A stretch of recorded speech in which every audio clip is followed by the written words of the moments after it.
Charlie Dalin fait partie des 40 skippers qui prendront le départ du Vendée Globe le dimanche 10 novembre. C'est sa deuxième participation.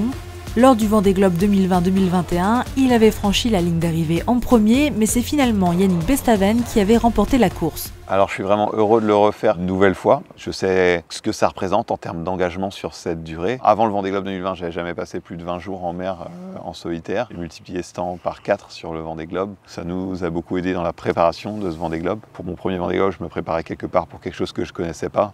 Et de se préparer pour quelque chose qu'on connaît, c'est forcément plus efficace. Pour cette nouvelle édition, Charlie Dalin a un nouveau bateau, l'IMOCA Massif Santé Prévoyance, sorti du chantier de Mer Concept en juin 2023.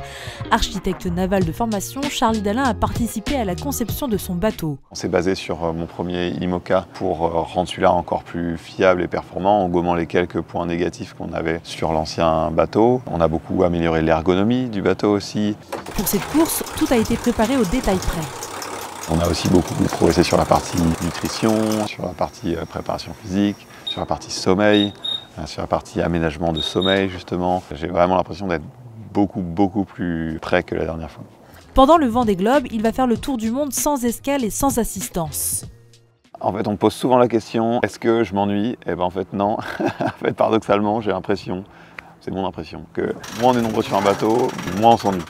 Parce qu'il faut tout faire soi-même, les manœuvres, décider la trajectoire. Je passe entre 5 et 7 heures par jour devant mon ordinateur à travailler mes trajectoires parce que tous les 12 heures, il y a un nouveau fichier météo qui sort. Il y a aussi des petits soucis techniques éventuels à régler. Sur un Vendée Globe, c'est sûr que 100% de la flotte va avoir des petits soucis techniques à régler. On ne fera pas exception, même si j'aimerais faire exception, il y a peu de chance. Faire aussi des petites vidéos, des petites photos pour partager l'aventure. Je trouve que les journées en mer passent beaucoup plus vite qu'à terre.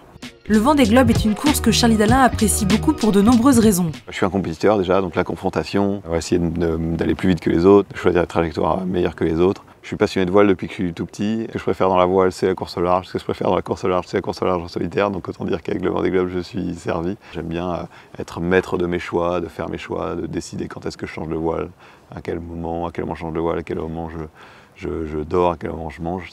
J'aime beaucoup. Et puis il y a des moments, même si je suis extrêmement occupé, extrêmement concentré, quand même des moments où on peut contempler un petit peu et contempler le bateau voler sur son foil, franchir le Cap Horn, discuter avec le gardien du phare à la radio. Il y a plein de moments magiques. Une course qu'il apprécie, mais une course qui reste difficile. C'est difficile pour le côté humain. Au fur et à mesure que les jours passent, les semaines passent, les mois passent, il y a la fatigue profonde qui s'installe. Il y a l'usure du skipper, mais il y a aussi l'usure du bateau. On casse un petit peu au début, un peu moins au milieu et de nouveau un peu plus à la fin parce qu'à la fin, les pièces sont simplement usées.